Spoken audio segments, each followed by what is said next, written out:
ఈ రోజు ఈయన వచ్చిన తర్వాత ఫ్యూయల్ ఛార్జ్ అని, పర్చేస్ కాస్ట్ అని, టైఅప్ ఛార్జీలని ఏదోదో నాకే అర్థం కావడంలో ఈ ఛార్జీలన్నీ అన్ని కూడా ఇష్టానుసారంగా వేసే పరిస్థితికి వచ్చాడు.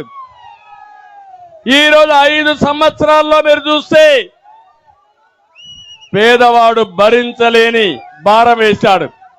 ఒక్కసారి జగన్మోహన్ రెడ్డి మాటలు వినండి, ఒక వీడియో వేస్తాను చూడండి మీరే ఏం చెప్పాడని. ఒక్కసారి మన కరెంటు రేట్లు చూడండి. ఈ రేట్లన్నీ కూడా పూర్తిగా తగ్గించేస్తాను అని చెప్పి మీ అందరికీ కూడా హామీ ఇస్తా ఉన్నా. 200 యూనిట్లు దాకా అంటే మీరు సెల్ ఫోన్ వాడచ్చు, 2 ఫ్యాన్లు తిరగచ్చు, దాదాపుగా 16 గంటలు 15 గంటలు టీవీ చూడొచ్చు, దాదాపుగా 2-3 లైట్లు ఉండొచ్చు. అంతా కలిపి దాదాపుగా 200 యూనిట్ల వరకు ఇబ్బంది లేకుండా మీరు ఎన్ని చేసినా కూడా 150 యూనిట్లు దాటం. మీకు చెప్తా ఉన్నా, 200 యూనిట్ల వరకు మీకు కరెంటు ఉచితంగా ఇస్తామని చెప్పి మీ అందరికీ కూడా చెప్తా ఉన్నా. మళ్ళా ఒకసారి చూస్తారా వద్దా?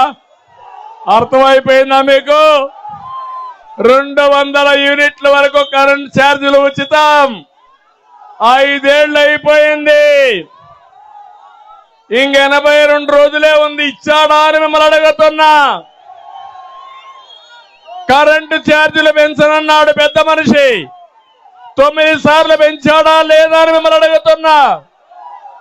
తమిళ్లో ఒక తుగ్లక్, ఒక అసమర్థుడు, ఒక విధ్వంసకారుడు ఏం చేస్తాడో ఈ విద్యుత్ రంగమే ఒక ఉదాహరణ. అధికారంలోకి వస్తానే పీపీఏలు రద్దన్నాడు, డిస్కాముల్ని క్రైసిస్ లోకి నెట్టేశాడు.